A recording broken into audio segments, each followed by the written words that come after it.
Assalamualaikum warahmatullahi wabarakatuh ya salihat. Alhamdulillah wassalatu wassalam ala rasulillahi amma ba'd. Alhamdulillah segala puji bagi Allah yang telah memberikan karunia-Nya kepada kita sehingga kita dapat belajar kembali pada pagi hari ini. Selanjutnya, kaifa asbahtunna ya talibat? Bagaimana kabar pagi hari ini murid-murid Ustadz?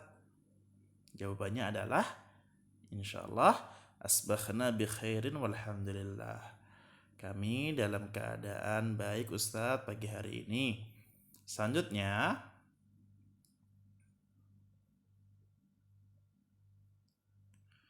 mada nadrusul an? Kita akan belajar apa sekarang Ustadz? Nadrusul an maddatal fiqh. Kita akan belajar mapal fikih. Masya Allah. Para solehah bisa lihat layar para soleh semuanya, bahwasanya di situ tertulis sholat jamak. Sholat jamak sendiri para solehah sudah belajar materi ini pekan lalu bersama Ustadzah. Berarti sekarang Ustadz akan melanjutkan materinya dengan judul syarat-syarat sholat jamak. Kita flashback sebentar bahwasanya sholat jamak itu adalah rukhsah dari Allah Subhanahu wa Ta'ala, yaitu sholat jamak itu disyariatkan oleh Allah untuk meringankan kaum muslimin.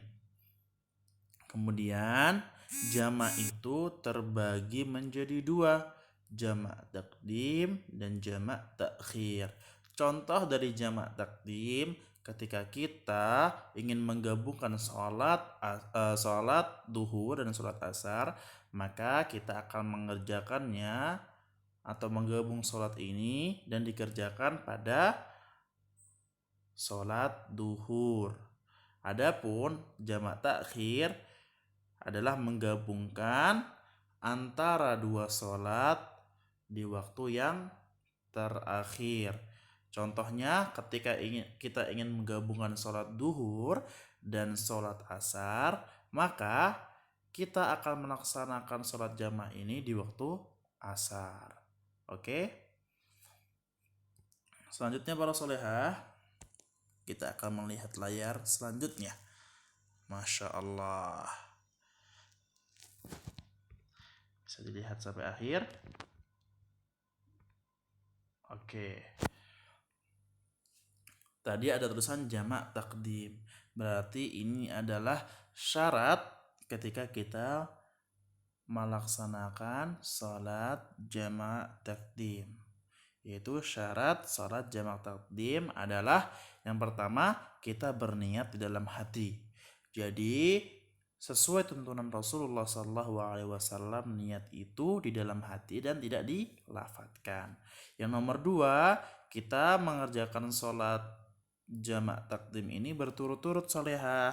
Maksudnya apa Ustadz? Yaitu kita mengerjakan sholat fardu yang pertama, kita ambil contoh sholat duhur, kemudian kita lanjutkan dengan sholat fardu berikutnya. Kita ambil contoh sholat asar. Oke.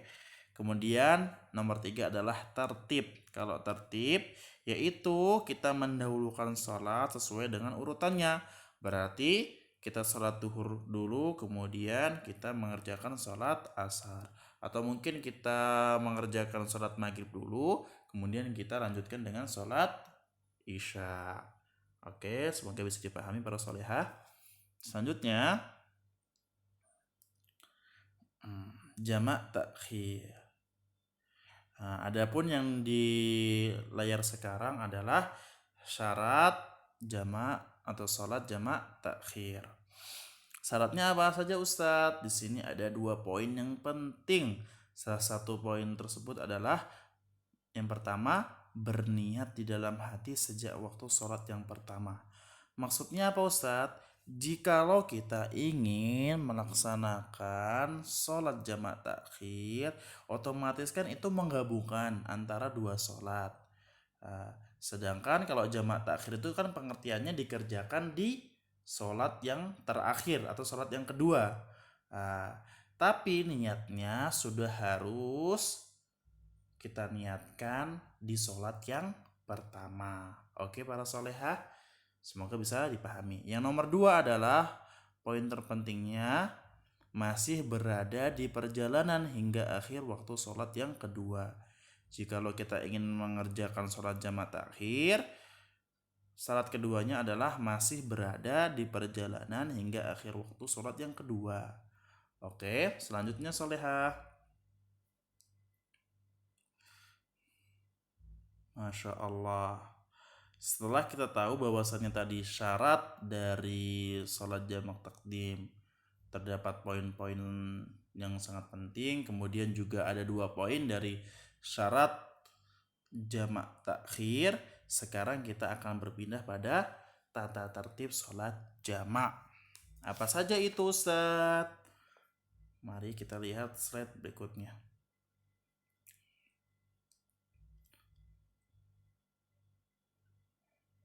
Oke, berarti tata tertib yang pertama adalah apabila sholat jamak dilakukan secara berjamaah, maka hendaknya dimulai dengan adzan dan iqamah.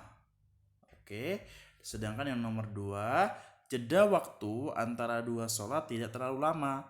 Berarti apabila kita ingin melakukan jamak antara duhur dan asar, berarti ketika kita sudah mengerjakan sholat duhur, kita langsung melaksanakan sholat asar dengan jeda yang tidak terlalu panjang, seperti itu. Dan yang nomor 3 adalah sesuai urutan waktu sholat. Berarti tidak boleh kita bolak-balik. Kita ingin jamak sholat duhur sama sholat asar, malah sholat asar dulu baru sholat duhur. Itu tidak dianjurkan. Bahwasanya harus sesuai urutan, berarti sholat duhur dulu baru ke sholat asar. Itu para solehah. Setelahnya,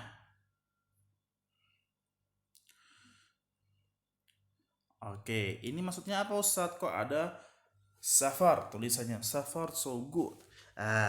Adapun ini adalah salah satu dibolehkannya kita menjamak sholat. Kan kita harus tahu kapankah diperbolehkannya menjamak sholat. Salah satunya adalah saat kita dalam keadaan safar. Oke, atau saat kita berpergian jauh. Selanjutnya,